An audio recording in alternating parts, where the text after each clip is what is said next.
그리고 원심 법원에서 했던 그런 잘못된 어떤 설시 내용, 배심원들한테 했던 잘못된 설시 내용은 하지만 그럼에도 불구하고 평결 내용에는 영향이 없었다는 거예요. 평결 내용은 합리스 에러죠. 영향이 없었다. 따라서 우리는 다음과 같이 판시한다. 원심 법원의 배심원들에 대한 설시 내용의 거부 자체는 뭘까요? 한마디로 타인의 재물 자체의 소유권 자체가 이전됐다라는 것을 하지 않은 원심 법원의 거부 내용 자체는 재판상에 문제가 없다. 문제없는 에러다. 아무 문제가 없는 에러. 따라서 우리는 원심 법원의 내용은 그대로 하급식 내용을 우리가 승인한다라는 거죠. 이해하셨어요? 그래서 여러분들 이런 게 이제 한 축이 되겠죠. 이렇게 형사법도 이렇게 묘미가 있어요. 아주 재미있고 우리가 공부할 게 나오죠. 그 다음에 이제 요 문제는 페카모 문제 베어링하고 마인비 요 문제는 유나이티드 스테이트 디스트릭 코트니까 이거 어떻게 돼요? 연방지방법원. 연방지방 문제는 주로 뭘 다루죠? 연방법원에서는 주로 뭘 다룹니까? 연방법을 다뤄야 되겠죠. 연방법. 연방법을 다루기 때문에 연방 문제가 여기 나온 거죠. 연방법을 다루는 것이다. 여러분들이 이렇게 유나이티드 스테이트 앞에 딱 나오게 되면 이게 연방법이다. 연방의 문제다. 이렇게 생각하시면 되죠. 연방과 관련된 법률이죠. 헌법과 연방법이라든지 조약이라든지 그죠? 이런 문제들이 연방과 관련된 문제들이 나와 있다는 거예요. 자, 여기서 보게 되면 민사소송에서의 원고라는 게 기본적으로 뭘까요? 뭐라고 이제 불만을 제기하냐면 피고가 한마디로 허위 광고에 관여했다.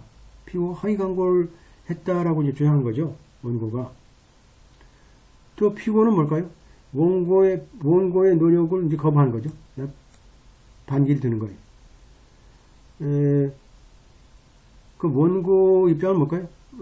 피고가 뭐라고 이제 반기를 드냐면 한마디로 어떤 특정 그 고객의 서베이죠. 고객 서베이 다큐멘트죠. 그러니까 뭐 여론조사라든지 하여튼 뭐 고객에 대한 조사를 찾으려고 했다라는 그 사실에 대해서 이제 그게 아니다 하고 이제 반기를 든 거죠. 피고의 주장 자체는 뭘까요? 피고의 주장은 기본적으로 뭐예요? 피고는 이 조사 이 문서라는 게 조사 내용이라는 설문조사 내용이라는 게 기본적으로 변호사의 그 워크 프로덕트 닥트린, 변호사의 워크 프로덕트 닥트린이라는 것은 변호사의 그 내부 소송 준비 문서죠. 그래서 보통 이제 업무 결과물 원칙, 소송 자료에 대한 비밀 원칙, 뭐 하여튼 변호사의 내부 소송 준비 서류 이렇게 인해서 법적으로 보호받는 그런 서류이고, 그럼에도 불구하고 우리가 판사 입장에서 볼 때는 야 그거 제출해 그럼에도 불구하고 제출해라고 이제 했던 내용이죠. 그러니까 이제 피고 입장에서 볼 때 뭘까요? 야 거부한 거죠. 이거 왜 우리는 이거 법에 받는 그 이러한 내부 자료 소송을 위한 내부 자료인데 왜 이걸 제출하도록 하느냐 이제 반기를 들었는데 한마디로 이 소위 판사가 치안 판사죠. 치안 판사가 한마디로 그렇지 않다. 그거는 아무리 자체적으로 중요한 내부적인 변호사의 그 내부 소송 준비 문서라 하더라도 뭐 불가피하게 제출할 사유가 있다라고 주장한 거죠. 이런 내용들이 이제 여기 보게 되면 이게 결국 NPR에서 나오죠. NPR에서 우리가 나온다. NPR에서 우리가 나오는 이러한 워크 프로덕트 닥트린이 나오죠. 변호사가 소송을 위해서 준비한 내용은 절대로 우리가 보호를 받는다. 하지만 예외적으로 보호를 받지 못하는 경우가 있죠.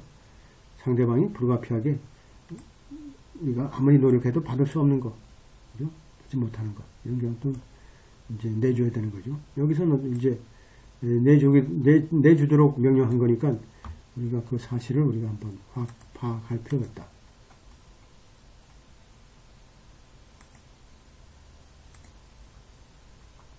자, 현대의 증거 개시 원칙이라는 건 기본적으로 당사자가 우리가 가능하면 어떤 사안과 사건과 소송 전에 어떤 문제와 사실에 관한 문제를 완전하게 알아야 된다. 알도록 허락하는 거죠. 알도록.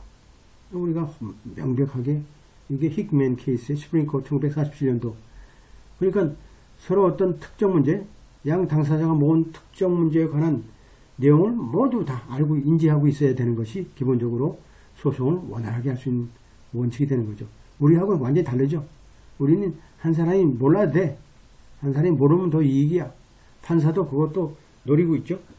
참 이게 우리나라는 증거 개시 절차가 이제 들어오게 되면 이제 모든 게 다 모아져서 공개되니까 양쪽에 결국은 뭘까요? 한쪽이 손 들 수밖에 없는 거죠. 뭐 이런 것들이 결국은 소송을 우리가 합의로 끝나는 99%가 합의로 끝나요. 그런 내용들이 나머지 1%가 이제 이렇게 우리가 올라와서 우리가 이제 판례로 공부하는 부분들이죠. 하지만 이러한 그 증거 개시 절차라는 건 기본적인 어떤 테두리가 있는 거죠. 필요한 테두리가 있다. 그 범위라는 게 있다. 한계가 있다. 예를 들어서 한 당사자의 증거 개시가 어떤 요구와 한마디로 어떤 특권의 영역을 우리가 침범하는 경우, 이러한 경우, 뭐 이런 경우가 어떤 건가요? 이게 바로 이제 우리가 프로덕트 닥트린이다. 프로덕트 닥트린은 기본적으로 변호사의 내부 소송 준비 서류 문서이기 때문에 상대방이 만든 서류를 우리가 왜 내놓는가요? 그죠? 내놓을 수는 없는 거죠. 이런 것들이 이제 기본 원칙이죠. 하나의 전략이기 때문에 우리가 절대로 줄 수 없다.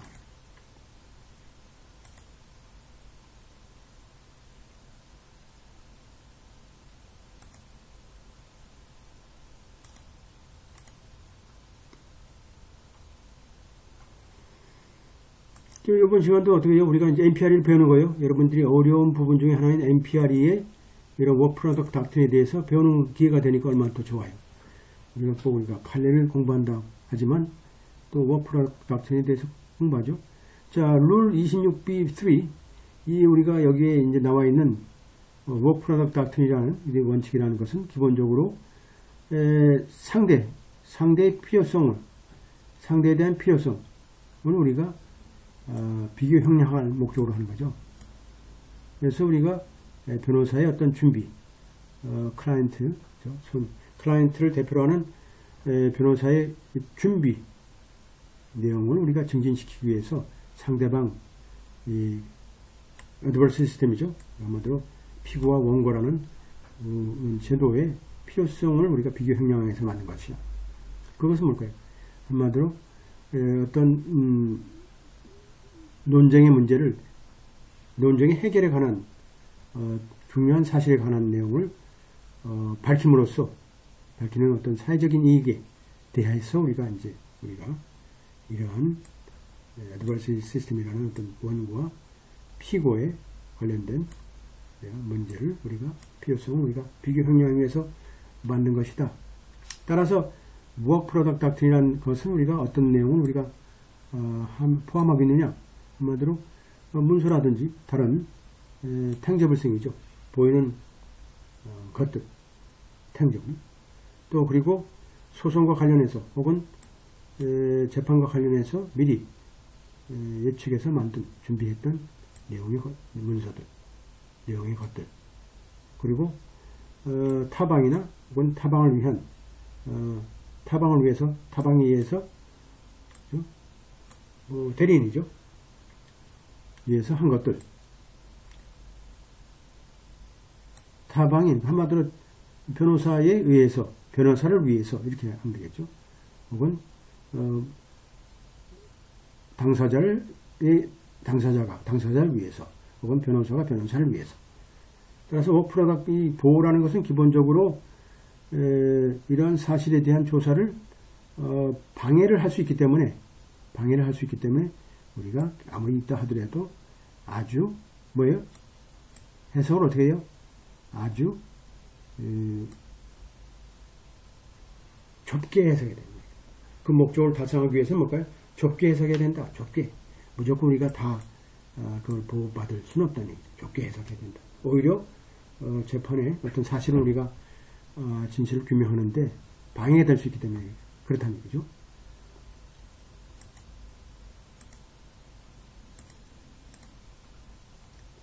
그래서 우리가 document other tangible thing이라는 우리가 문서와 기타 유체물에 대한 내용이 뭘까요?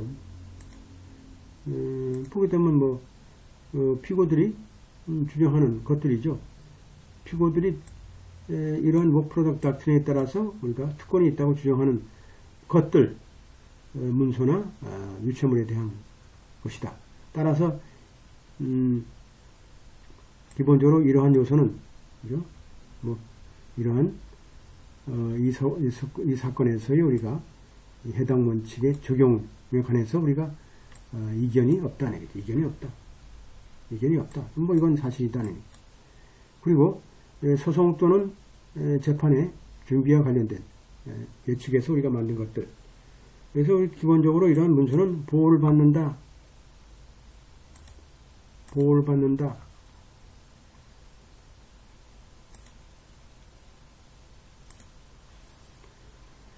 그죠? 재판이나 소송을 위해서 이제 만든 서류니까. 따라서 뭘까요? 이런 목 프로덕트의 어떤 보호를 우리가 주장하는 당사자는, 주장하는 피고 같은 당사자는 뭘 입증해야 되냐면, 뭘 입증해야 돼요? 그러한 문서가 소송을 위해서 미리 예측해서 만들었다라는 사실을 우리가 먼저 입증해야 되겠죠. 그래야 보호를 받는 거죠. 따라서 이 문서는 뭘까요? 룰 26B3의 구성 요건에 만족된다, 합치된다.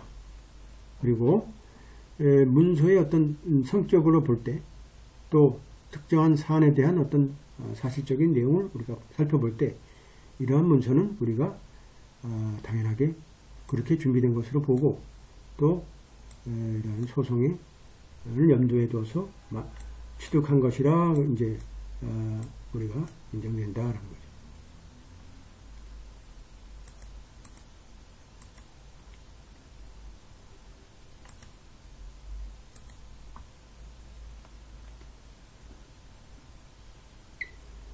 자, 뭐 소송이 이미 시작됐다라는 어떤 특별한 요구사항이 있는 건 아니지만 기본적으로 소송이 도래했다. 그죠? 뭔가 identifiable prospect of litigation at the time consumed document prepare. 그러니까 문서가 만들어질 당시에 소송이 뭔가 좀 일어날 수도 있다라는 것을 우리가 좀 알아야 되겠죠. 그래서 그걸 준비해야 되는 거니까 뭔가 그러니까 알 수 없지만 어떤 identifiable 우리가 뭔가 확인할 수 있는 소송의 어떤 가능성에 대해서 우리가 알고 있어야 되죠. 그러한 특별한 주장들 이미 일어났다든지 또 이런 구체적인 사실로 인해서 우리가 증명될 수 있는 내용들 이런 것들이 이제 우리가 무작정 되는 게 아니고 이렇게 뭔가 identifiable prospect of litigation이 있어야 된다. 그래서 기본적으로 이제 이런 일상적인 업무 과정에서 모아둔 이런 문서라든지 또 소송이라든지 소송과 관련 없는 이런 공적인 필요성에 의해서 따라서 모아둔 문서라든지 혹은 다른 소송용으로 만들어진 문서라든지 이런 것들은 우리가 보호를 받을 수 없다는 얘기죠.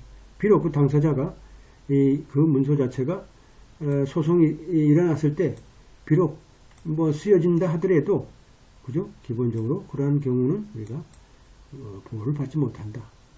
그러니까 우리가 뭘까요? 기본적으로 work product doctrine이라는 것은 명확하게 법원에서 우리가 프랭클린 수프림 코트에서 명확하게 우리가 내용을 알 수 있는 거죠. 그냥 막연하게 우리가 일상적으로 모아두는 그러한 내용의 문서들은 우리가 work product doctrine에 속하지 않고 본격적으로 연기가 모락마락 날 정도로 재판이 우리가 눈앞에 다가왔을 때 우리가 준비하는 문서가 바로 work product doctrine에 해당된다라는 거죠. 그래서 우리가 NPR이 공부 우리가 가르칠 때도 사실상 그렇게 구체적으로 명시된 그런 내용들이 별로 없어요. 요건 아주 기가 막히게 우리가 NPR을 공부하는데 아주 핵심적인 내용들이 지금 다 들어와 있거든요. 여러분들이 이제 NPR에는 상당 부분은 이제 중요한 부분들, 어려운 부분은 다 이제 해결한 거죠.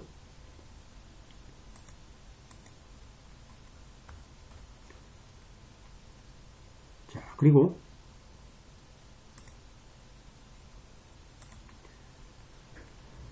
자, 당사자나 당사자의 그 변호사가, 변호인 자체가 우리가 어떤 소송을 염두에 두고 어떤 일을 하는 경우 그러한 그죠? 이 문서가 보호를 받기 위해서는 기본적으로 어떻게 돼요?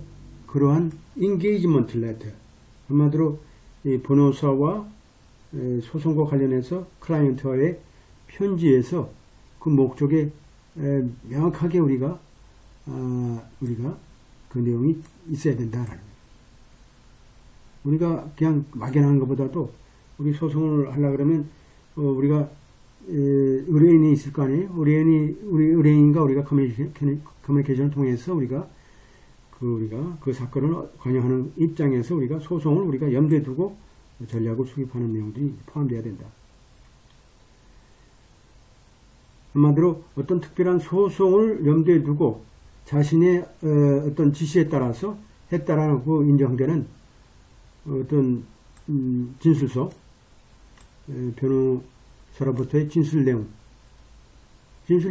이런 내용들은 기본적으로 우리가 이러한 입증을 우리가 해결하는데 우리가 중요한 도움이 될 수 있다는. 그 뜻은 뭘까요? 한마디로 우리가 실체적으로 우리가 의뢰를 통해서 우리가 소송을 임박하겠다는 우리가 내용들을 우리가 담고 또 실제로 변호사가 그 소송과 관련된 문서를 우리가 작성하는 내용들이 명확하게 이제 나와 있어야 되겠죠. 그리고 당사자에 의해서 혹은 당사자를 위해서, 당사자는 당사자를 위해서 혹은 변호인이나 대리인이죠. 대리인에 의해서 대리인을 위해서. 이건 기본적으로 뭘까요? 자, 변호인이나 변호사는 기본적으로 뭐 이 수사관이라든지 다른 그 대리인을 우리가 우리 소송과 관련해서 준비 과정에서 어떤 자료들을 편집하고 우리가 수집하는 데 필요한데 도움이 우리가 의뢰를 하다 보니까 그런 내용들을 우리가 의지할 수밖에 없는 거죠. 변호사가 다 할 수 없는 거니까. 변호사가 뭐 인베스티게이터 있죠, 닥터들 있죠, 뭐 치료 소견서도 받아야 되죠. 뭐 여러 가지 내용들을 우리가 간호사라든지 뭐 해가지고 변호사가 이렇게 다 여러 문서들을 우리가 의뢰해서 하게 되는 거죠. 이게 결국은 다 이제 컴파일레이션에 속하는 거고. 따라서 기본적으로 이 닥트린, 프로텍 이러한 대리인이죠. 변호사를 위한 대리인에 의해서 작성된 문서들. 이런 문서는 당연하게 보호를 받는 거죠. 또 자신이 또 했던 것도 준비한 것도 보호를 받고, 이렇게 대리인들이 했던 것도 보호를 받고, 본인이 작성한 것도 보호를 받고, 그렇게 되는 거죠. 에이전트나 혹은 어터니나 모두 보호를 받는다. 예를 들어서 소송을 염두에 두고 변호사의 지시에 따라서 당사자에 의해서 행한 연구 내용들, 어떤 그죠? 조사 내용들 자체는 이러한 그 워크 프로덕트이라는 변호사의 내부 소송 준비 서류에 우리가 해당된다라는 거죠. 범주에 해당된다. 그 내용은 뭘까요? 기본적으로 똑같이 변호사나 또 당사자의 대리인들에 의해서 작성된 문서들, 보고서들도 뭐 같은 것이다.